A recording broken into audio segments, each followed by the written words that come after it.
आइए हम अपने स्वरों को झुकाएं और परमेश्वर से प्रार्थना मांगें कि परमेश्वर आज के इस बाइबल स्टडी पर हम सबों को आशीष बरकत दे और हमारे दिल और दिमाग को खोले, ताकि जो आज परमेश्वर के दास हमें बताना चाहते हैं, सिखाना चाहते हैं पवित्र कलाम में से, हम उसको अपने जीवन में 100 गुना फल के रूप में रिसीव करें और परमेश्वर को हम अपने जीवन के द्वारा महिमा दें। आइए हम प्रार्थना करें। धन्य है सर्वशक्तिमान पिता परमेश्वर, एक बार फिर खुदावन खुदा आपका धन्यवाद देते हैं इस सुंदर समय के लिए जो आपने हमें दिया। हम धन्यवाद देते हैं आपके वचनों के लिए, जबकि जो आपके वचन है वो देधारी हैं, आपके जो वचन है वो जीवित वचन है पिता।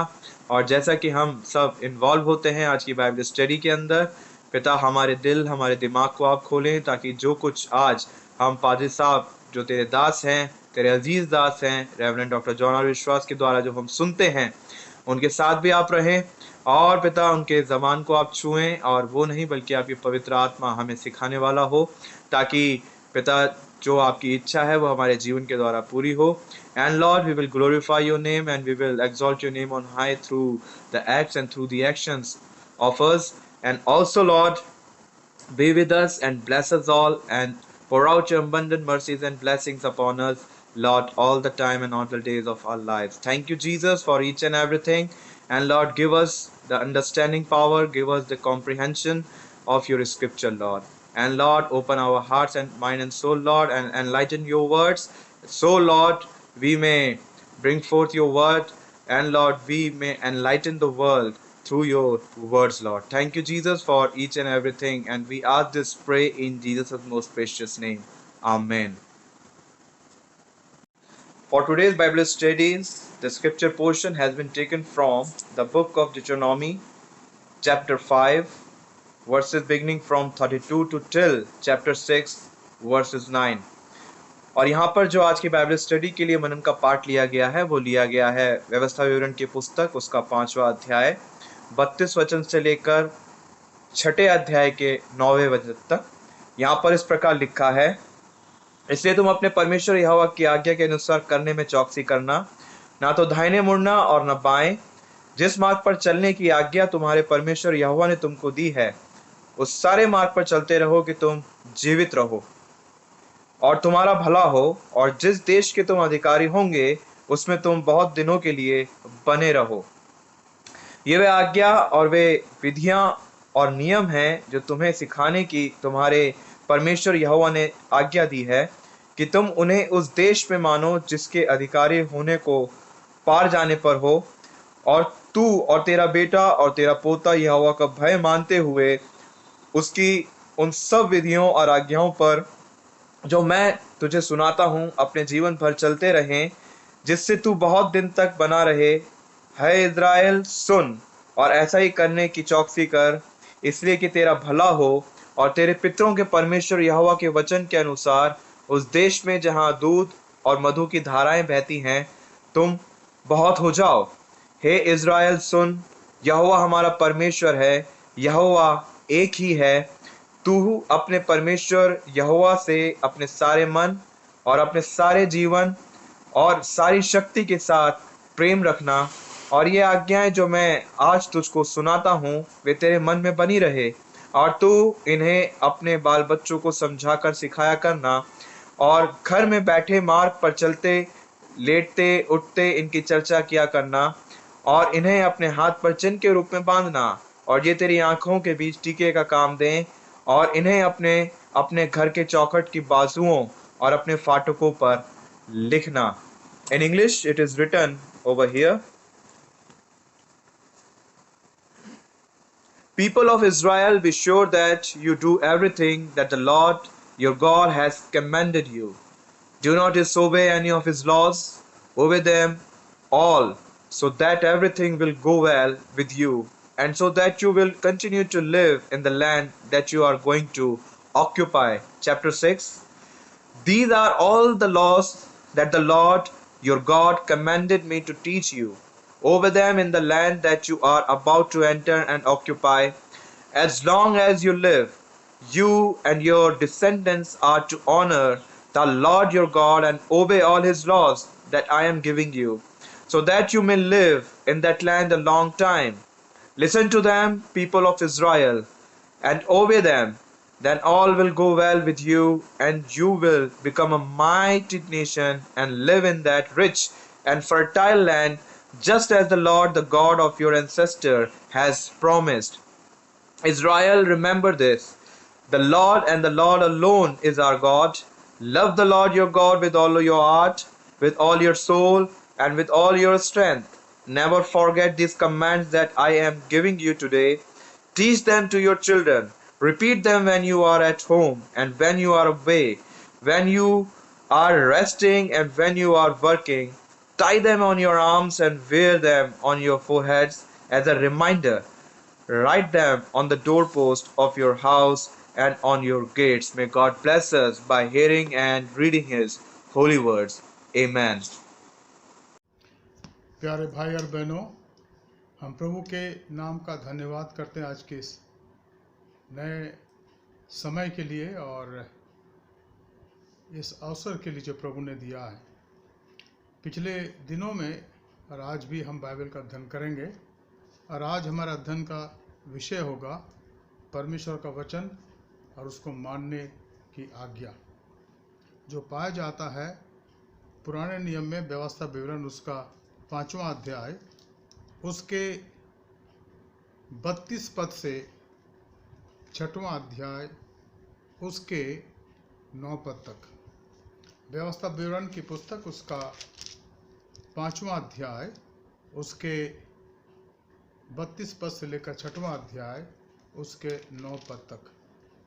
अब मेरी आशा है कि जब हम इस अध्ययन को करेंगे हम आशीष प्राप्त करेंगे और परमेश्वर के आशीष को अपने जीवन के अंदर रखेंगे और उसमें बढ़ते जाएंगे। इसके पहले कि आज के अध्ययन को हम करें, आइए हम प्रार्थना करें। स्तुति और महिमा के योग्य पिता परमेश्वर, स्वर्ग और पृथ्वी के स्वामी, हम आपका धन्यवाद करते हैं प्रभु आज के सुंदर समय के लिए जो आपने हमें दिया। धन्यवाद देते हैं प्रभु कि इन दिनों में आप हमसे बातचीत कर रहे हैं प्रभु, और आपके वचन के अध्ययन से हमने पाया कि बहुत से प्रभु ऐसी गूढ़ बातें हैं जिन्हें हमें अपने व्यवहारिक जीवन में जानने की आवश्यकता है। प्रभु ऐसा जीवन हमें दे ताकि हम आपके आज्ञा को मानने वाले बने, आपको समझने वाले बने और आपकी इच्छा के अनुसार चलने वाले बने। Lord, we thank you and praise you for this time that you have kindly given to us, Lord, to study your word. And on roll, Lord, today is the 13th Bible study, evening Bible study. We have been in the Bible study, Lord, for last 12 times. And today, Lord, as we have this 5th of May 2020, we want to study the word 13 times. And this will continue, Lord, because this is your word. And you have given us, Lord, that we should study your word, think on these words, meditate upon it, and try to practice all that you are indicating, all that you are commanding to us. So, Lord, prepare our hearts and mind. Bless us as we study your word. In Jesus' matchless name I pray. Amen. प्रिय भाई और बहनों, आज हमारे ध्यान का विषय, जैसे मैंने पहले कहा, आज हम इस पोर्शन से जो हमने पढ़ा लगभग 6 बातों पर गौर करेंगे। We'll study 6 things from this portion that was read to us and will be read to us now gradually, and we'll read and study, go along. निर्गमन की पुस्तक उसका 5वां अध्याय 32 पद और उससे आगे। इसलिए तुम अपने परमेश्वर यहोवा की आज्ञा के अनुसार करने में चौकसी करना, ना तो दाहिने मुड़ना और न बाएं। जिस मार्ग में चलने की आज्ञा तुम्हारे परमेश्वर यहोवा ने तुमको दी है, उसी मार्ग पर चलते रहो कि तुम जीवित रहो और तुम्हारा भला हो, और जिस देश के तुम अधिकारी होगे उसमें तुम बहुत दिन के लिए बने रहो। Now this is the command of God to people of Israel through Moses. And we read about this in this Deuteronomy chapter 5, 32 onwards. Deuteronomy chapter 5, 32 onwards. You shall be careful, therefore, to do as the Lord your God has commanded you. You shall not turn aside to the right hand or to the left. You shall walk in all the way that the Lord your God has commanded you, that you may live, and that is, it may go well with you, and that you may live long in the land that you shall possess. Now, this was the description when these Israelites were about to possess the land. Now, I will say what is the connection with this and the resurrection. See, the thing I have already told you, all these write-ups, all these accounts that are being written in the Bible has pointing towards one person, has a culmination and one person towards which it indicates, and that is our Lord and Savior Jesus Christ. Bible की तमाम बातें जो हम देखते हैं, पढ़ते हैं, समझते हैं, उनका इंगित केवल एक ही व्यक्ति की तरफ है, और वह है प्रभु यीशु मसीह। प्रभु यीशु मसीह पापों के लिए, हमारे पापों के लिए इस संसार में आए। वो मारे गए, गाड़े गए और जी उठे। और इसलिए अगर वो जी नहीं उठता तो तमाम बातें जो कुछ हम पढ़ते हैं और सीखते हैं, देखते और सिखाना चाहते हैं, उसकी कोई कीमत नहीं होती। वो कीमत विहीन हो जाती, बेकीमत की हो जाती अगर यीशु मसीह जी नहीं उठता। इसलिए यीशु मसीह का संबंध इन व्यवस्था से है, क्योंकि यीशु मसीह कौन है? परमेश्वर का देहधारी वचन। Jesus is the word incarnate, and therefore everything that was written, that has been given in the Word of God, in the Bible, has a completely total indication towards His Lordship, His death on the cross, His being buried in the grave, and He was raised again, He being raised again from the dead, and everything connected with that. Therefore, we need to understand the meaning of His word and how we need to appreciate in our life. इसलिए हमें उसके वचन को समझना, सीखने की आवश्यकता कि हम उसके वचन को कैसे अपने जीवन के अंदर मानते। अब यहाँ लिखा है, इसलिए तुम अपने परमेश्वर यहोवा की आज्ञा के अनुसार करने में चौकसी करना। Be careful, you shall be careful therefore to do as the Lord your God has commanded you. हमें सावधान रहने की आवश्यकता। और बाइबल में बताया गया कि तुम अपने बच्चों को ऐसे ही सिखाना। Teach your children to do accordingly, otherwise you will have a problem in your life, in your future. और हमें इस बात पर गौर करने की आवश्यकता है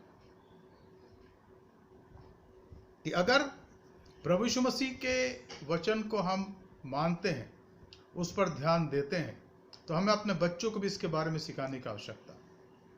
और ये इसलिए क्योंकि हमारा विश्वास जो मसीही विश्वास है वो पारिवारिक विश्वास है। और Christian faith is a family faith, and in family we have children, growing children, young adult, parents, and the elder one.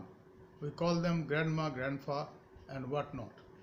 So this is a family faith, and therefore this law of God has to be taught to everyone. क्योंकि ये पारिवारिक विश्वास है, इस वचन को जो प्रभु ने हमें दी है, हमें उसको मानने की आवश्यकता है सबसे पहले अपने जीवन के अंदर, और फिर अपने बच्चों को सिखाना है ताकि वो भी इसको माने।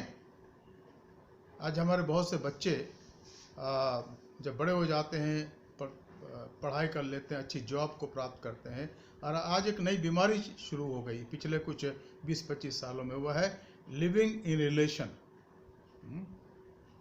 बड़े शहरों में जाते हैं, गांव छोड़ कर, छोटी जगह छोड़ करके, और वहाँ किराए का मकान बहुत महंगा होता है, तो कहते चलो भाई जो हमारे साथ काम करते हैं, चाहे लड़की हो चाहे लड़का हो, हम एक साथ मकान लेंगे और एक साथ रहने लगते हैं। किसी हेल्प करने वाले को रख लिया, नहीं भी रखा, और फिर धीमे धीमे करके जब माँ बाप को पता होता है, माँ बाप भी कहते हैं बेटा ऐसा मत करो, तो कहते हैं नहीं वहाँ जगह नहीं है रहने के लिए, मकान बहुत महंगा है, तो मैं अपने मित्रों के साथ रह रहा हूँ। And then that's illicit relation, it is not everywhere but it takes place. वो अनैतिक संबंध स्थापित हो जाते हैं और वो परिवार जिसको प्रभु ने स्थापित नहीं करा बन जाता है। लेकिन कुछ समय के बाद अगर दोनों में अलगाव हो गया, दोनों अलग अलग चले गए, तो जो बच्चे पैदा होते हैं तो वो किन के नाम के कहलाएंगे, इस पर हम नहीं सोचते। खैर, this is a new disease that is developing now in the metro cities, living in relation. और बहुत से परिवारों में इसलिए परिवार में दरार आ रहे हैं क्योंकि ये संबंध उस परिवार के बच्चों के द्वारा स्थापित किया गया। शहर में जहाँ काम करते हैं, गांव में तो ये बात नहीं है, छोटे शहरों में ये बात नहीं कि को हम मकान सस्ते हैं, लोग एक अलग अलग मकान लेकर रह सकते हैं और ऐसा ही होता। लेकिन जो बड़े शहर हैं, मेट्रो सिटीज हम कहते हैं, वहाँ ये प्रॉब्लम, ये समस्या आज एक विकराल रूप धारण कर रही है। कल को हमारे समाज के लिए इसको सह पाना बहुत बड़ी बात हो जाएगी। इसलिए हमें सोचने की आवश्यकता। इसलिए यहाँ पर लिखा है, परमेश्वर कहता है कि इसलिए तुम अपने परमेश्वर यहोवा की आज्ञा के अनुसार करने में चौकसी करना, ध्यान देना। Be careful to do according to the word of God. Be careful, और उससे ना तो दाहिने मुड़ना और ना बाएं। It is very clear here, you shall not turn aside to the right hand or to the left, but concentrate and let your objective of your life is to meditate upon the word of God and do accordingly. Doctor Stanley Jones ने कई किताबें लिखी, लेकिन 2-3 किताबें जिनका संबंध हमारे से बहुत ज़्यादा रहा, यीशु में, मसीह में, और मार्ग या इन द वे, या द सॉन्ग ऑफ एसेंट, या विक्ट्री थ्रू सरेंडर। इन सारी किताबों में डॉक्टर स्टैनली जोन्स की 29 किताबें, लेकिन ये 3-4 किताबें जो हैं, खासकर मार्ग, इसमें डॉक्टर स्टैनली जोन्स एक मसीही को इस बात के लिए हिदायत देते हैं कि उनका जीवन का केंद्र बिंदु केवल यीशु मसीह। और अगर ऐसा है तो जीवन सफल है, अगर ऐसा नहीं है तो जीवन में कठिनाई है, परेशानी है, और तमाम प्रकार की परेशानियां हैं। और ऐसा होता है। इसलिए वो कहते हैं कि जब एक व्यक्ति यीशु मसीह के पास आता है तो जब के निकट आता है, वो परमेश्वर की सृष्टि के निकट आता है, वो अपने पड़ोसियों के निकट आता है, और वो अपने आप के निकट आता है। जब हम परमेश्वर के वचन पर गौर करते हैं, ध्यान देते हैं और उस पर विश्वास करके उसमें चलने लगते हैं, तो ये सारी 4 बातें होने लगती है। ईश्वर के निकट, उसके सृष्टि के निकट, पड़ोसी के निकट और अपने आप के निकट। क्या मतलब है इसका? परमेश्वर की संगति में आ जाना, उसकी छत्रछाया में अपने आप को अर्पण कर देना। दूसरी बात, जो उसकी सृष्टि है उसके साथ फिर हमारा जो संबंध है वो व्यवहारिक संबंध हो जाता है कि हम उसकी रक्षा करते हैं, रक्षात्मक संबंध। हम उसके नेचर, क्योंकि नेचर जो है, जो सृष्टि है, जो जिसको हम नेचर कहते हैं, प्रकृति कहते हैं, उसको संभालने की जिम्मेदारी हमें दी गई है। परमेश्वर ने यही कहा था आदम से कि ये जो तुम्हारे सामने अदन की वाटिका है, इसको तुम संभालो। तो ये आज्ञा आज भी है कि हम इसको संभालें। इकोलॉजी की बात हम करते हैं आज, लेकिन पोल्यूशन भी है। क्यों? क्योंकि हमारे जो व्हीकल हैं, हमारे जो ऑटोमोबाइल गाड़ियां हैं, या हमारी जो फैक्ट्रीज हैं, या हमारी जो नदियां हैं, उनको विकृत हमने करा, किसी दूसरे ने नहीं करा। तमाम प्रकार के कचरे डालना और तमाम प्रकार के गंदगियों को डालना, हमारा सोचते हैं कि हमारी जिम्मेदारी, हम ऐसे ही करते हैं, और फिर कहते हैं हम नदियों को साफ करेंगे। ये हो नहीं सकता। हमें शुरू से अपने आप को इनके प्रति जिम्मेदार रखने की आवश्यकता है। जो उसकी सृष्टि है उसको हमें बनाए रखने की आवश्यकता है, ताकि वो पोल्यूटेड ना हो, उसमें गंदगी ना आ जाए। इसलिए हमें ध्यान में रखने की आवश्यकता है। फिर लिखा है, वो कहते हैं कि हम अपने पड़ोसी के पास निकट आ जाते हैं। पहले हमारा संबंध था हु केयर्स, या हम केयर करते थे, लेकिन हु केयर्स, कौन ध्यान देता। आप मेट्रो सिटी में जाइए, एक बिल्डिंग को देखिए जिसको हम टावर कहते हैं, 16, 20, 24, 32 मंजिला मकान, और आपको आश्चर्य होगा कि उसी मकान के अंदर इतने परिवार हैं, लेकिन शायद मिल ही नहीं पाते, जानते ही नहीं है कौन है यहाँ पर रहता है। इसलिए आज क्या हो रहा है कि सिक्योरिटी का इंतजाम है। जब आप वहाँ जाएंगे, हम पासबान है तो जाते मिलने के लिए पहले नाम लिखो, कहाँ जाओगे, कौन सा मंजिल में नाम लिखो, कितने टाइम रहोगे बताओ, और फिर जाओ और फिर आओ। जीवन जो है ये एक फॉर्मेलिटी होकर रह गई है, औपचारिक होकर रह गई है, उसमें अपनापन समाप्त हो गया। तो यहाँ पर जो डॉक्टर स्टैनली जोन्स कहते हैं कि जब एक व्यक्ति यीशु मसीह के पास आता है, वो कहते हैं कि हम इनफॉर्मल हो जाए और एक दूसरे को जाने, उनके दुख सुख में उनके साथ रहें और उनके साथ एक ऐसा संबंध स्थापित करें जो जैसे परमेश्वर के संतानों के अंदर होता है। हम सब जो उसको जानते हैं उसके संतान हैं, इसलिए हमें एक दूसरे को समझने जानने की आवश्यकता है। फिर को कहते हैं अपने आप के निकट। पहले शायद ऐसा नहीं था, या था तो बहुत कम था, लेकिन अब हम बहुत ज़्यादा सेल्फ कॉन्शियस हो जाते हैं। हमारा विवेक क्या कहता है उस पर हम ध्यान देते हैं, परमेश्वर का वचन क्या कहता है उसको हम कैसे मानते हैं उस पर ध्यान देते हैं। तो ये सारी चार बातें यहाँ पर हैं। तो यहाँ पर परमेश्वर वचन लिखा है, पहली बात जो हमने देखा कि जिस जिस मार्ग में तुम्हें चलने की आज्ञा परमेश्वर यहोवा ने तुमको दी है, उसी मार्ग पर चलते रहो कि तुम जीवित रहो। हमारी आत्मा जीवित रहे। कल मैंने आपको कहा था ना, 4 मई को जो हमने स्टडी करी थी उसमें मैंने कहा था कि हमें अपने आत्मा के बारे में सोचने की आवश्यकता है। और उसके पहले ही मैंने आपको याद दिलाया था कि जो हमारी आइडेंटिटी है वो हमारी आत्मा की है, हमारी आत्मा की है, शरीर की नहीं है। शरीर तो चेहरा दिख रहा है, अच्छा लग रहा है, लेकिन जो मेरी वास्तविक आइडेंटिटी है, जो मेरी वास्तविक पहचान है, वो मेरे अंदर जो आत्मा है उसकी है। असली जब आत्मा निकल जाती है तो उस देह को हमारे देश में लोग जमीन पर रख देते हैं कि भाई ये तो मिट्टी है। तो मिट्टी की पहचान नहीं है, आत्मा की पहचान है। इसलिए जब हम उसकी आज्ञा को मानना चाहते हैं, उस पर चलना चाहते हैं, तो हमें परमेश्वर के मार्ग में चलने की आवश्यकता है ताकि हम जीवित रहें। और उसका मार्ग क्या है? अगर आप थोड़ी देर पढ़ना चाहें, भजन को अगर देखना चाहें, तो भजन के अंदर भजन का लिखने वाला बहुत स्पष्ट कहता है। क्या कहता है? क्या ही धन्य है पुरुष जो दुष्ट की युक्ति पर नहीं चलता और न पापियों के मार्ग में खड़ा होता और न ठट्ठा करने वालों के मंडली में बैठता है। Blessed is the man who walks not in the counsel of the wicked, nor stand in the ways of sinners, nor sits in the seat of scoffers. दूसरा पद, परंतु वो तो यहोवा की किससे प्रसन्न होता है? यहोवा की व्यवस्था से प्रसन्न होता है और उसकी व्यवस्था पर रात दिन ध्यान करता रहता। But he delights in the law of the Lord, and on his law he meditates day and night. यहाँ पर सत्य बात यहाँ लिखी है कि वो व्यक्ति जो परमेश्वर की व्यवस्था को मानने वाला है उसी पर ध्यान करता रहता है, रात दिन ध्यान करता रहता है। The God consciousness should be there in our heart. वो है, सुनता है, प्रतिफल देते। इस बात को हमें जानने और महसूस करने की आवश्यकता। कल रात मैं डॉक्टर विलियम कैरी के मूवी को देख रहा था। आजकल मैं यहाँ पर, चूँकि हम लोग चर्च में हमारे लिए प्रिविलेज है कि हम इन बातों को यहाँ उपयोग कर सकते हैं, तो कई जो क्रिश्चियन मूवी है उनको मैं देख रहा था। परसों मैं देख रहा था द बाइबल, जिसमें पुराने नियम के अंदर मूसा के बारे में भाग 1 में, और दूसरा भाग जो है यीशु मसीह के बारे में। और फिर एक और मूवी जो देखी मैंने, वह है रेवलेशन, प्रकाशित वाक्य, जहाँ पर इन 22 अध्यायों का जिक्र किया गया है। तो इससे आशीष मिलती है, इससे आशीष मिलती है।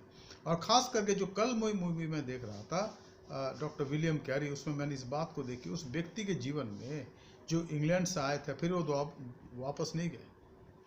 सन 1793 में भारत में आए और सन 1834 में जब वो दुनिया से चले गए, यहीं रहे वो। तकलीफ आई, परेशानियाँ आई, दुख आए, उनके बेटे की डेथ हो गई, पत्नी की डेथ हो गई, बहुत कुछ हो गया। कितने बार उनको सताव का सामना करना पड़ा, लेकिन इस जबरदस्त व्यक्ति ने एक बार ठान लिया था कि भारत देश के लोग परमेश्वर के वचन को अपने भाषा में पढ़ने पाए, ताकि उसकी व्यवस्था को जाने। साथ ही साथ उन्होंने स्कूल की स्थापना करी जो आज बहुत बड़े कॉलेज के रूप में है। और फिर उन्होंने सती प्रथा को समाप्त करने में राजा राम मोहन रॉय के साथ प्रयत्न करा। और सन 1833 में जिस समय भारत देश के वाइसरॉय जनरल थे लॉर्ड बेंटिक, इन्होंने डिक्री के द्वारा सती प्रथा को उस समय भारत से खत्म कर दिया जो आज तक स्टैंड करती है। खैर, सबसे बड़ी बात उनके जीवन के अंदर पाई गई कि भारत के लोग ईश्वर के वचन को अपने भाषा में पाए और 5 भाषाओं में उन्होंने पूरे बाइबल का अनुवाद करा। और कुछ कुछ पोर्शन जो बाइबल का था 40 भाषाओं में, सब मिलाकर 40 भाषाओं में। और उनके साथ उनके कुछ पंडित थे जो उनकी मदद करते थे हमारे देश के।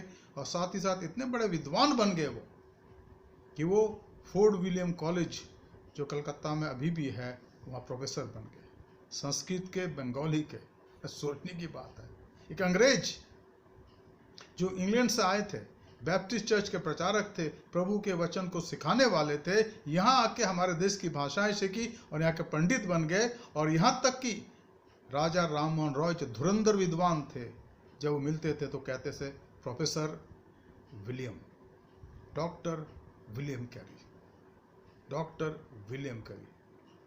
अलेक्जेंडर डफ जो उन्हीं दिनों में आए थे भारत देश में 1820-25 के सालों में, जब भी मिलने जाते थे तो कहते थे डॉक्टर विलियम। एक धुरंधर विद्वान प्रभु के वचन का, लेकिन मन में इच्छा क्या थी कि इस देश के लोग अपने ही भाषा में उस वचन को पाएं, क्योंकि यही व्यवस्था है जो उनके जीवन को सुरक्षित रखेगी। तो यहाँ पर हम पढ़ते हैं, लिखा है कि वो व्यक्ति जो उसकी व्यवस्था पर चलता है, परंतु वह तो यहोवा की व्यवस्था से प्रसन्न होता है और उसकी व्यवस्था पर रात दिन ध्यान करता रहता है, वो उस वृक्ष के समान के समान। अब यहाँ पर एक तुलना देखिए, उस व्यक्ति के जीवन में यहाँ पर लिखा है ना, हमने पढ़ा व्यवस्था विवरण में कि तू जीवित रहेगा, ताकि तू जीवित रहे। और यहाँ पर जीवन की बात है। वो व्यक्ति उस वृक्ष के समान है जो बहती नालियों के किनारे लगाया गया है और अपनी ऋतु में फलता है और जिसके पत्ते कभी मुरझाते नहीं। इसलिए जो कुछ वो पुरुष करे, यहाँ पर स्त्री भी है, वह सफल होता है।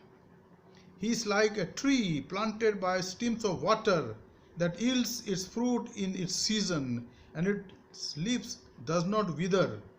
In all that he does, he prospers. जीवन का यही अर्थ है कि वो जो भी छूता है, जिस काम को करता है, उसमें वो सफल होता है, क्योंकि उसके मन के अंदर ईश्वर का वचन है। इस बात को समझना, जानने की आवश्यकता। You shall walk in all the ways that the Lord your God has commanded you, that you may live, and that it may go well with you, and that you may live long in the land that you shall possess. वो देश जो तुम्हें दिया जा रहा है, परमेश्वर ने कहा कि तुम बहुत साल तक रहो। तुम्हें उसके लिए केवल एक बात करनी है कि ईश्वर की व्यवस्था को मानना है और उस पर चलना है, उसको जानना है, उस पर चलने की आवश्यकता है।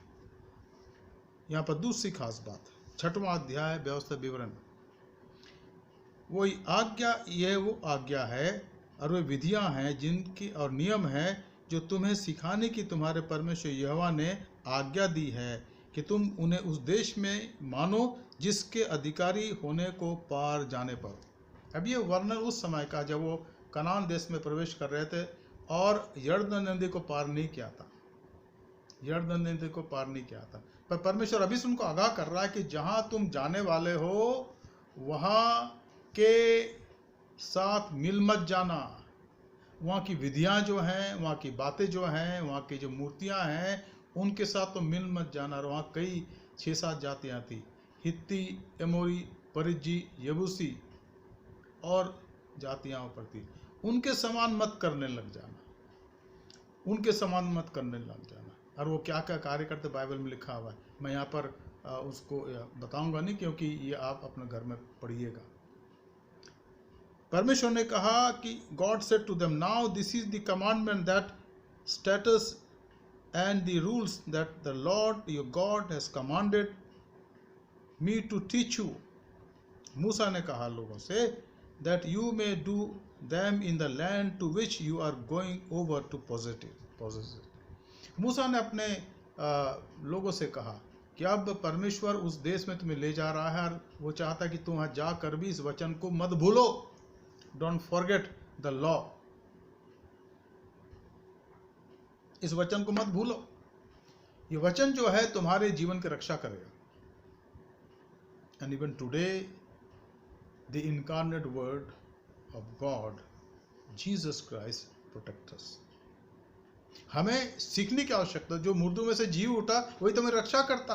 उसने कहा ना अपने चेलों से कि तुम जाओ सारे संसार में जाओ और सारे सृष्टि के लोगों को चेले बनाओ और देखो मैं तुम्हारे साथ हूं जगत के अंत तक. Why? To guide us, to lead us and to protect us. To guide us to and to guide us to understand the word of God, to lead us the way we have to go and to protect us. और ये वचन हमारी रक्षा करता है. यहाँ वचन को अपने जीवन में आत्मसात करने की आवश्यकता, जानने की आवश्यकता. ये वो आज्ञा है और विधियां हैं और नियम हैं जो तुम्हें सिखाने की तुम्हारे परमेश्वर यहोवा ने आज्ञा दी है कि तुम उन्हें उस देश में मानो जिसके अधिकारी होने को तुम जाने पर हो. अब हम कहेंगे कि पादी साहब इससे हमारा क्या लेना देना. ये तो यहूदियों की लता, वो मानते रहे, हमें क्या करना है. जी नहीं. हर एक विश्वासी विश्वास के कारण इब्राहिम का संतान है. We are the children of Abraham by faith. He is our spiritual father and therefore as the biological children of Abraham they are considered to be the Jews. We are spiritually his children, his descendant. हम आत्मिक रूप से Abraham के संतान हैं, इसलिए हमें भी इन वचनों को मानने, इस पर गौर करने की आवश्यकता है. तीसरी बात, 6वां अध्याय 2 पद व्यवस्था विवरण का. और तू अपने बेटा और अपने पोता यहोवा का भय मानते हुए उसकी उन सब विधियों और आज्ञाओं पर जो मैं तुम्हें सुनाता हूँ अपने जीवन भर चलते रहे, जिसे तू बहुत दिन तक बना रहे. Now this is again a family structure here. What is that?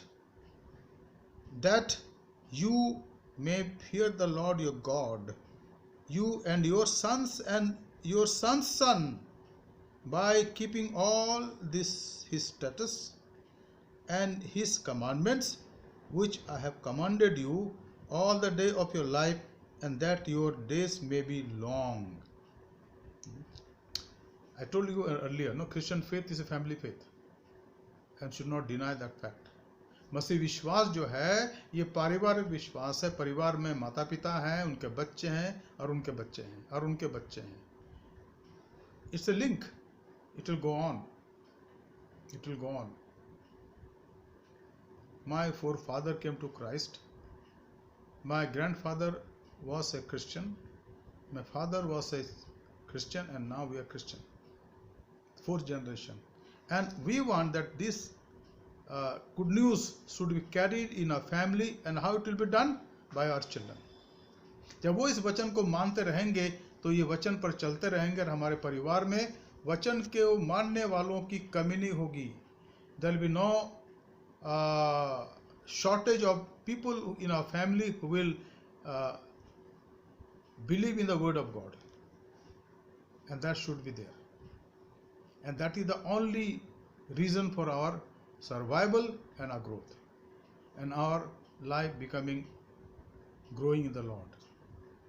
हमें अपने विश्वास में मौजूद होने की आवश्यकता है. तभी तो हम अपने कलीसिया के अंदर संडे स्कूल पर ध्यान देते हैं. That is why we teach our children in Sunday school.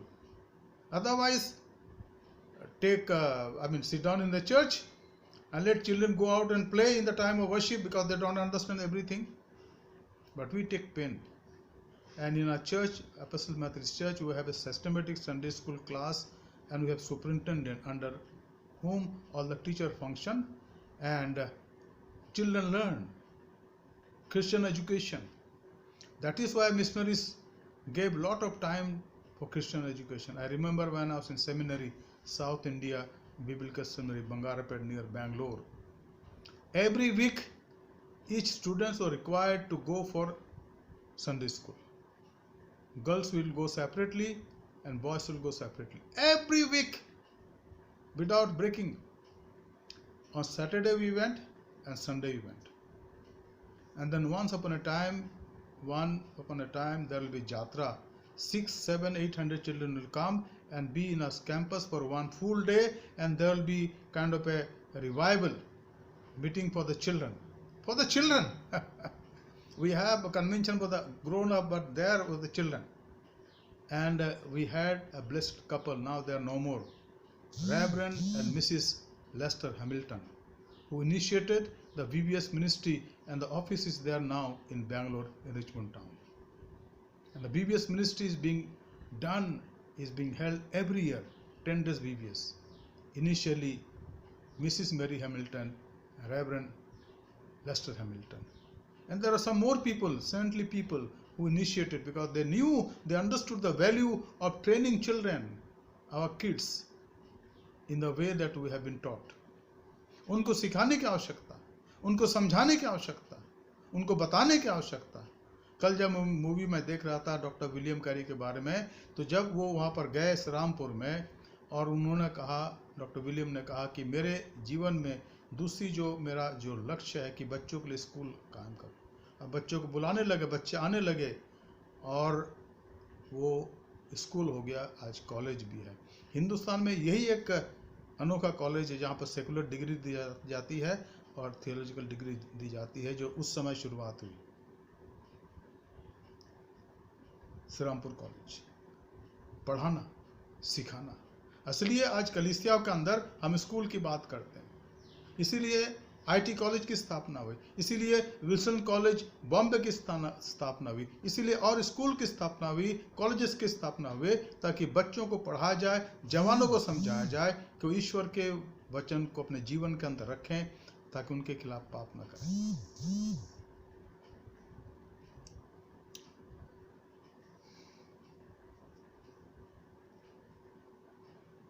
चौथी बात, चौथा पद, 6वां अध्याय, व्यवस्था विवरण. हे इस्राएल सुन, यहोवा हमारा परमेश्वर है, यहोवा एक ही है. तू अपने परमेश्वर यहोवा से अपने सारे मन और सारे जीव और सारे शक्ति के साथ प्रेम रख. और ये आज्ञाएं जो मैं आज तुझे सुनाता हूँ, वे तेरे मन में बनी रहे, और तू उन्हें अपने बाल बच्चों को समझाकर सिखाया करना, और घर बैठे, मार्ग में चलते, लेटते उठते इनकी चर्चा उनसे क्या करना. समटाइम वी आर बोर्ड, बार बार ये सब चीज़ें सिखाओ, पद याद कराओ. But this is the command of God. I have been to West and I have seen Sunday school. After the worship is over, now people will go for Sunday school. The first time when I saw, I think the children will go, but then I saw there are classes for Sunday school, for the old people, for the young adult, for the youth, and for the children, separate classes. And just like worship, we were together to worship the Lord in the church, in the sanctuary, and then in the Sunday school we were class-wise Sunday school. And then after that there will be some refreshment or some light lunch, and then people will go back. By the time they go back, it's about service 1.5 hour and Sunday school 1 hour. It's 2.5 hour, and everyone attends. ये हमने देखा है, मैंने अपने आंखों से देखा है. And I was blessed. और मैंने सोचा कि हमारे देश में भी ऐसा होना चाहिए. यहाँ साफ लिखा है प्रभु के वचन में, चौथी बात जो मैं बताना चाहता हूँ, और लिखा है, Hear, O Israel, the Lord your God, our God, the Lord is one. You shall love the Lord your God with all your heart and with all your soul and with all your might. तो अपने परमेश्वर से अपने सारे मन तन धन से प्रेम कर. And these words that I commanded you today shall be on your heart. You shall teach them diligently to your children, and shall talk to them when you sit in your house, and when you walk by the way, and when you lie down, and when you rise. 4 बातें, 4 जगह वचन को सिखाना है। जब हम क्या करते हैं अपने जीवन के अंदर, लिखा है घर बैठे, मार्ग में चलते, लेटते और उठते इनकी चर्चा करो। यानी जीवन का कोई भी ऐसा समय नहीं जब वचन की चर्चा बच्चों के साथ ना करें। हमें इसकी चर्चा करने की आवश्यकता है, इसके बारे में बताने की आवश्यकता कि वो इस बात की महत्वता को जाने और जीवन में कभी इस वचन से हट ना जाए। I think, friend, we need to understand why God is giving so much of importance to the Word of God. Why? So that we may study His Word, so that we may continue to grow in His Word, and that Satan should not have advantage to attack our children and their tender mind and take them away from God's teaching. And this is happening in our world today also. It's not that everything is spiritualized. No. Satan has his own planning. This pornography and this smartphone, all the good programs. Many times it becomes Satan's strategy to rob Christian faith from the mind and heart of our youngsters, young adults. And then they'll be quarreling in home also. Why you are not giving us time, Papa, Mama? Let us enjoy some time with this world also, worldly things also, and then we'll come back. We'll give our time to the Lord, but that time never comes. And therefore, from the child days, a child need to be taught the way the Lord has taught us to walk. पांचवी बात, you shall bind them as a sign on your hand, and they shall be frontlets between your eyes. यह लिखा है, बहुत ही अच्छे पद यहाँ पर है। इसको पढ़िए क्या लिखा है। और इन्हें अपने हाथ पर चिन्ह के रूप में बांधना, और ये तेरी आंखों के बीच टीके का काम दे। यहाँ भी लगा देना और हाथों में बांध लेना। क्या मतलब है इसका? इससे दूर मत जाना। Don't go away from the word of God. Let this word remain in your life forever, in all circumstances. And that is why the word of God says very clearly here, and we read here as we meditate upon the word of God. Joshua chapter 1, 8 and 9. यीशु पहला अध्याय 8-9 यहाँ लिखा है, This book of the law shall not depart from your mouth, but you shall meditate on it day and night, so that you may be careful to do according to all that is written in it. For then you will make your ways prosperous, and then you shall have good success. Have I not commanded you? Be strong and courageous. Do not be frightened, and do not be dismayed, for the Lord your God is with you wherever you go.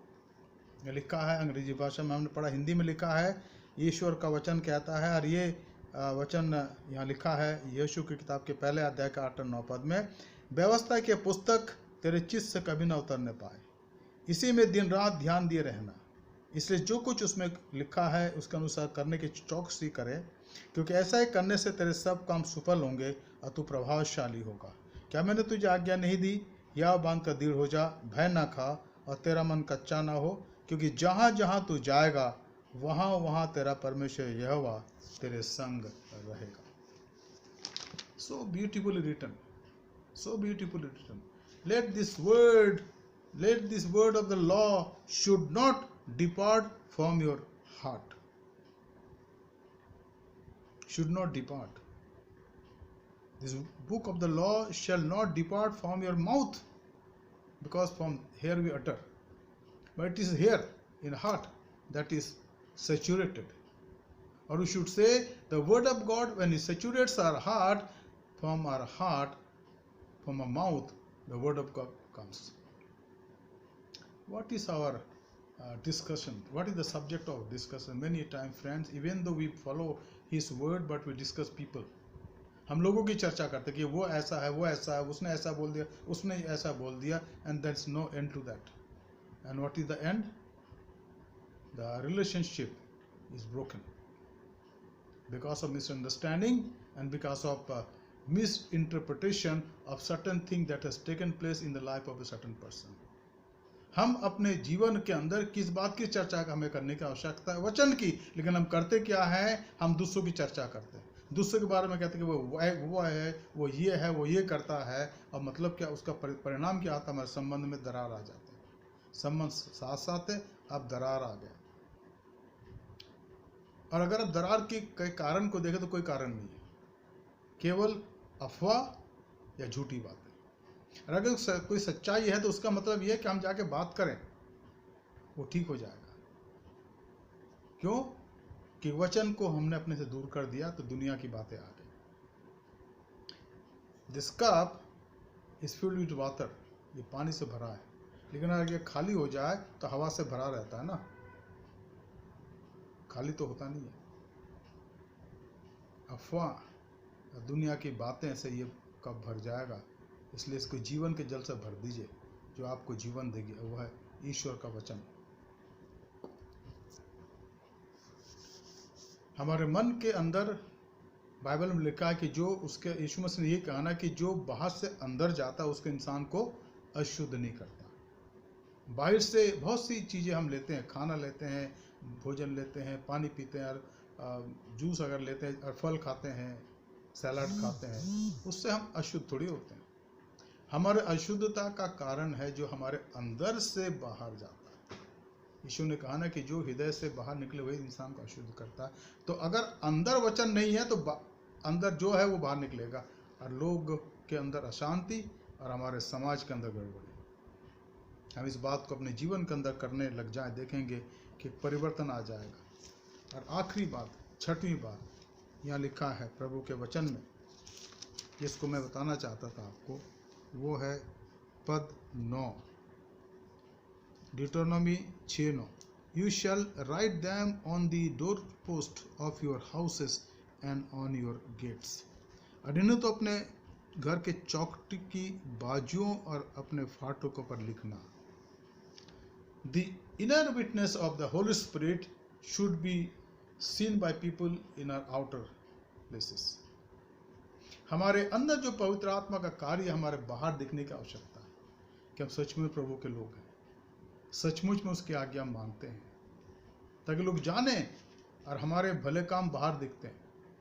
यीशु ने कहा ना, क्या कहा? मत्ती उसके 5 अध्याय के 13, 14, 15, 16, तब लोग तुम्हारे भले कामों को देखेंगे और तुम्हारे पिता के जो स्वर्ग में है बड़ाई करेंगे। यूहन्ना 15:8, अगर तुम मेरे चेले हो तो लोग जानेंगे तुम्हारे भले कामों को देखकर, तुम्हारे फलों को देखकर कि तुम मेरे चेले हो। अब पवित्र आत्मा के फल कहाँ पाए जाते हैं? गलतियों उसका 5वां अध्याय 22-23 पद, इसको पढ़ लीजिएगा। Galatians chapter 5, 22 and 23, the fruit of the spirit. And then the life will become secure, because we'll be a very alert person. Ephesians 6:10-18. 6:10-18. And then in the end, I'd like to read few verses more, and then we'll bind this study. इस study को हम ख़त्म करेंगे, जहाँ पर परमेश्वर के वचन के बारे में हमारे सामने इन बातों का वर्णन पाया जाता है, जहाँ ये लिखा गया कि हम किस प्रकार से अपने जीवन को परमेश्वर के वचन में बनाए रखें। 2 तिमोथियुस उसका 3 अध्याय, 2 Timothy chapter 3, and then what is here, 15-16 पद। But how from childhood you have been acquainted with the sacred writing, which are able to make you wise for salvation through faith in Christ Jesus. All scriptures is breathed out by God and profitable for teaching, for reproof, for correction, and for training in righteousness, that the man of God may be competent, equipped for every good works. क्या लिखा है यहाँ पर? 2 तिमुथियुस 3 अध्याय 15, 16 और 17 पद। और बचपन से पवित्र शास्त्र तेरा जाना हुआ है और तुझे मसीह पर विश्वास करने से उद्धार प्राप्त करने के लिए बुद्धिमान बना सकता है। संपूर्ण पवित्र शास्त्र परमेश्वर की प्रेरणा से रचा गया है और उपदेश, समझाने, सुधारने और धर्म की शिक्षा के लिए लाभदायक है, ताकि परमेश्वर का जन सिद्ध बने एवं हर एक भले काम के लिए तत्पर हो जाए। यही तो उसका उद्देश्य है। और ये छठी और आखिरी बात है कि हमारे जीवन में हमें प्रभु के योग्य बनने की आवश्यकता है। Need to be perfect in accordance with this word. Dear friends, as we are here now, almost completing now 2 weeks after Easter, we have done it. This is the, I think, 3rd week of completed, the 4th week. Easter was on 12th of April. So almost now we are completing 3rd week of completing the 4th week. And these weeks will come and go, because we are mortal people. Our time is bound by the time. It will come and go. But every day, what should be my objective? To stand by the teaching of His word, to grow in the Lord. परमेश्वर हमारी सहायता करके इन बातों को समझें और अपने जीवन को उसके योग्य बना सकें। आइए हम प्रार्थना। Let us pray. Heavenly father, we thank you and praise you. प्रभु, धन्यवाद देते हैं आपको वचन के लिए प्रभु, जो आज हमने सुना, उसकी गहराइयों को हमने देखा प्रभु। हम चाहते कि हम इन वचनों को अपने हृदय के अंदर रख छोड़ें प्रभु, ताकि आपके विरुद्ध पाप ना करें। हमारे जीवनों को प्रभु शुद्ध करें, पवित्र करें प्रभु, और संसार की तमाम बातों से, पाप और गंदगी से प्रभु बचाएं, ताकि हमारे जीवन आपको भाए, आपको पसंद आए। जो वचन रूपी बीज हमारे हृदय के अंदर बोया गया प्रभु, हमारे हृदय रूपी खेत में बोया गया, हम चाहते प्रभु कि ये आपके आत्मा के द्वारा प्रभु सींचा जाए और फलवंतित हो, और इसमें 100 गुना, 60 गुना और 30 गुना फल उत्पन्न हो।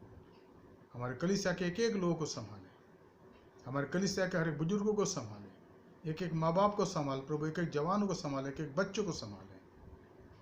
हम धन्यवाद देते इस कलीसिया के तमाम विश्वासियों के लिए, और चाहते प्रभु कि हमारे जीवन दूसरों के सामने सचमुच में आपके पास आने और आपको अनुकरण करने का एक आधार बन जाए, एक प्रभु एक मीडिया बन जाए, ताकि हमारे जीवन आपको पसंद आ सके। हमारे देश पर, हमारे देश के अगुओं पर आपके आशीष हो प्रभु जी। और ये कोरोना वायरस का प्रकोप जाता रहे, हम प्रार्थना करते प्रभु, ताकि देश में खुशहाली हो और शांति हो। तमाम बातों का आपके हाथों में सौंपना प्रार्थना करते प्रभु। हमारे आदरणीय बिशप साहब के लिए, बिशप सुबोध मंडल के लिए, मैडम सुदीप्ता मंडल के लिए, हमारे DSS के लिए, हमारे पासबानों के लिए प्रभु, और खास करके साउथ दिल्ली डिस्ट्रिक्ट के तमाम पासबान और कलीसियाओं पर आपके आशीष हो, तमाम कलीसियाओं पर आपके आशीष हो, MCI के तमाम कलीसिया पर आशीष हो प्रभु जी। आप हमें संभालें, काश ये वचन हमारे हृदय के अंदर राज्य करे और वचन का प्रभाव लोग हमारे जीवन में देख सकें। हमारे धन्यवाद को स्वीकार करें, उद्धारकर्ता प्रभु यीशु मसीह के पवित्र नाम से मांगते हैं, आमीन।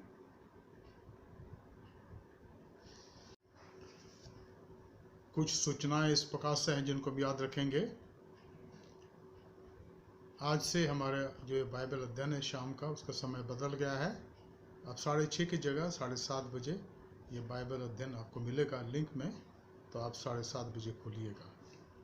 मैं चाहूँगा कि ये बाइबल अध्ययन आप अपने मित्रों के साथ शेयर कर सकते हैं, खास करके वे जो सत्य के खोजी हैं, कि वो भी इस प्रभु के वचन को सुने और अपने जीवनों में परमेश्वर के वचन को स्थान दे सकें। जो प्रार्थना के विषय हैं अब निरंतर हमारे एपोस्टल मेथोडिस्ट चर्च के वेबसाइट में और ख़ास करके व्हाट्सएप में डालते जाएं, ताकि उनके लिए हम प्रार्थना कर सकें। मैं जानता हूं कि हमें से बहुत से लोग हर एक रात को 10 से 11 बजे प्रार्थना करते हैं, और ये हमारे लिए एक चेन ऑफ प्रेयर है, और इसको हम याद रखें, समय को याद रखें, हर एक रात को रात 10 से 11 बजे। साथ ही साथ इस सप्ताह भी शनिवार के समय हमारे चर्च में कुछ लोगों को जिनके पास राशन नहीं है, राशन दिया जाएगा, और पिछले कई हफ्तों से ऐसा किया जा रहा है। और मैं हृदय की गहराई से आपका धन्यवाद करता हूँ कि आप इसके लिए अपना धन दे रहे हैं। प्रभु आपको आशीष दे। अगर आप भी आप थोड़ा देना चाहें तो आप ज़रूर दें, ताकि धन परमेश्वर की सेवा के लिए इस्तेमाल हो, उन लोगों के लिए इस्तेमाल हो जो सचमुच में नीडी हैं, आवश्यकता में हैं। जो भी धन आप देना चाहते हैं, मिस्टर जेम्स अमुलिक, मिस्टर सैमुअल, जॉली सैमुअल को देने की कृपा करें ताकि वो इसका इंतज़ाम करें। उनकी टीम जो MM फेलोशिप की टीम है हमारी चर्च की, वो शनिवार को ठीक 10:30-11 बजे सामान लाते हैं और उन लोगों को देते हैं। हर एक लिस्ट रखी जा रही है जिनको ये राशन दे रहे हैं। और आखिरी बात, मैं चाहूँगा कि हम सब एक दूसरे के लिए प्रार्थना करते रहें। हमारे बिशप साहब के लिए प्रार्थना करें, हमारे हर एक DSS के लिए प्रार्थना करें, हर एक पासबानों के लिए प्रार्थना करें कि जीवन में प्रभु का हाथ, उसके दया पा जाए। मैं चाहूँगा आप हमारे डिस्ट्रिक्ट के लिए प्रार्थना करें, साउथ दिल्ली डिस्ट्रिक्ट के तमाम पासबानों के लिए, कलीसियाओं के लिए। इन दिनों में लॉकडाउन के वजह से कई जगह परेशानियाँ हो रही हैं और मैं जानता हूँ कि अल्टीमेटली सब कुछ ठीक हो जाएगा, लेकिन आप समझदार लोग हैं, आप हमारे जिम्मेदार कलीसिया के मेंबर हैं। मेहरबानी से ध्यान रखें कि आप अपना जो टाइथ है या चर्च फंड है आप रेगुलरली चर्च में पे करें या नेट ट्रांसफ़र करें ताकि जो कलीसिया का अखराजात हैं, खर्चे हैं, वो समय पर पूरी की जा सके। और मैं जानता हूँ कि आप कर रहे हैं क्योंकि आप सचमुच में जिम्मेदार हैं। परमेश्वर आपको आशीष दे। हम प्रार्थना करें हमारे देश के लिए। अब ये 17 तारीख तक डेट बढ़ा दी गई है लॉकडाउन की, और लेकिन इससे बहुत से लोगों का, जो खास करके जो रोज़ मजदूरी करते हैं, खाते हैं, कमाते हैं, या ऐसे भी लोग जो नौकरी पेशा वाले हैं, बहुत से लोगों के कामों की जगह बंद हो गई, जॉब्स बंद हो गए। प्रार्थना करें कि प्रभु दया करें और उनकी आवश्यकताओं की पूर्ति अपने भंडार से करें। हमारी सरकार लोगों की मदद कर रही है, बहुत से NGOs और हमारी कलीसिया भी, और हमारे दिल्ली रीजनल कॉन्फ्रेंस के अलग अलग कलीसियाएँ अलग अलग क्षेत्र, अलग अलग रूप से अपने अपने इलाकों में लोगों की मदद कर रहे हैं। इसलिए हम प्रभु का धन्यवाद करते हैं। हम प्रार्थना करें कि हम भी उसमें अपना सहयोग दें। धन्य कार्य है, अपना सहयोग दें ताकि आसपास में, अगर आपके आसपास में कोई ऐसे लोग हैं जो नीडी हैं, आवश्यकता में हैं, तो आप उनकी थोड़ा बहुत मदद कर सकते हैं जो प्रभु ने आपको हमें दी है। और मैं सोचता हूँ कि ये आज के लिए काफ़ी है और हम निरंतर एक दूसरे के लिए प्रार्थना करते रहें। हमारे बीच में जो कोई ऐसा है जो बीमार हैं या जो हमारे व्हाट्सएप में प्रेयर रिक्वेस्ट आए उनको आप देख रहे हैं, उनके लिए प्रार्थना करें ताकि प्रभु चंगाई दें, शांति दें और उनकी आवश्यकताओं की पूर्ति कर सकें। हम धन्यवाद देंगे हमारे तमाम उन लोगों के लिए जो पैरा चर्चेस के साथ, सोशल वर्क के साथ जुड़े हुए हैं। अब बहुत से जगह लोगों को भोजन दे रहे हैं, राशन दे रहे हैं, उन सब के लिए हम प्रभु का धन्यवाद करते हैं। आज के वचन के आशीष के लिए और परमेश्वर की उपस्थिति के लिए आइए हम धन्यवाद दें और प्रार्थना करें। प्रभु, धन्यवाद देते हैं कि आपने हमारी प्रार्थना सुनी है प्रभु, और हमारे जीवन के धन्यवाद के शब्दों को आपने देखा है। अब जब प्रभु हम इस बाइबल अध्ययन को समाप्त करना चाहते हैं, हम विनती करते हैं कि आपकी उपस्थिति हमारे साथ। Lord, we thank you for speaking to us today and we have seen your work being done in and through our lives. You have counted all of us, Lord, precious in your sight. Though we are human being, Lord, live in this world full of temptation, all uncomfortable situation. But Lord, you are our comfort, you are our peace, and you are our all providence. Help us to look unto you, Lord, and not be discouraged, even though these days are very much challenging and full of crisis. Lord, we look beyond this horizon and look towards that Son of Righteousness who shines in our lives, so that His radiant be seen by the people in this world, in this country. प्रभु, धन्यवाद देते हैं कि आपने हमारी प्रार्थना सुनी और आप विश्वास योग्य हैं। अगर आज के बीमार है प्रभु, उनको चंगाई दें ताकि स्वस्थ हो जाए और आपकी महिमा कर सकें। हमारे हर एक परिवारों पर फिर से एक बार आपके आशीष चाहते हैं, विनती करते हैं प्रभु जी, आप हर एक की सुदृढ़, हर एक की सहायता करें। जो लोग दुखी हैं, परेशान हैं प्रभु, खास करके बहुत से मजदूर प्रभु जिनके पास अब करने को कुछ नहीं प्रभु, इसलिए खाने का भी नहीं प्रभु। बहुत से लोग हैं जो अपने अपने घरों को जाते हैं प्रभु, ताकि वहाँ कुछ कुछ करके अपनी जीविका बसर कर सके। हे परमेश्वर, आप उन पर अपना हाथ रखें, आप मदद सहायता करें। हम धन्यवाद देते हैं आपके वचन के लिए, आपकी प्रतिज्ञाओं के लिए। हमारी शाम की बाइबल अध्ययन पर आपकी आशीष हो। जब कल फिर से एक बार हम जमा होते हैं अध्ययन के लिए प्रभु, आप हमसे बातचीत करें। हमारा उद्धारकर्ता प्रभु यीशु मसीह के पवित्र नाम से मांगते हैं, जिसने दुआ हमें सिखलाई है। आए हमारे बाप, तुझा आसमान पर है, तेरा नाम पाक माना जाए, तेरी बादशाहत आवे, तेरी मर्जी आसमान में पूरी होती है, ज़मीन पर भी हो। हमारे रोज़ की रोटी आज हमें बख्श दे, जैसे हम अपने कसूरवारों को माफ़ करते हैं, तो भी हमारे कसूरों को माफ़ कर। हमें आजमाइश में ना ला, बल्कि बुराई से बचा, क्योंकि बादशाहत, कुदरत और जलाल हमेशा तेरी है। आमीन। अब हमारे खुदा यीशु मसीह का फजल, खुदा बाप की मोहब्बत, रूह कुदस की इफाकत शराकत हमें हर एक के साथ इस समय और हमेशा तक होती रहे। And now may the grace of our Lord Jesus Christ, love of the Father, and sweet communion of the Holy Spirit rest and abide with all of us now and forevermore. Amen. Jesus is Lord. यीशु ही प्रभु है। वो आपके साथ रहे, आपकी मदद करे, और हर संघर्ष में, हर क्राइसिस में, हर ऐसी परिस्थिति में जो आप और हमारे समझ से परे है, वो हमारी मदद करता है, हमारी सहायता करता है। उसी के महान हाथों में आपको सौंपते हुए आपसे मैं विदा लेना चाहूँगा। परमेश्वर आपकी सहायता करे, आपको आशीष दे। जय मसीह की। God bless you. Thank you.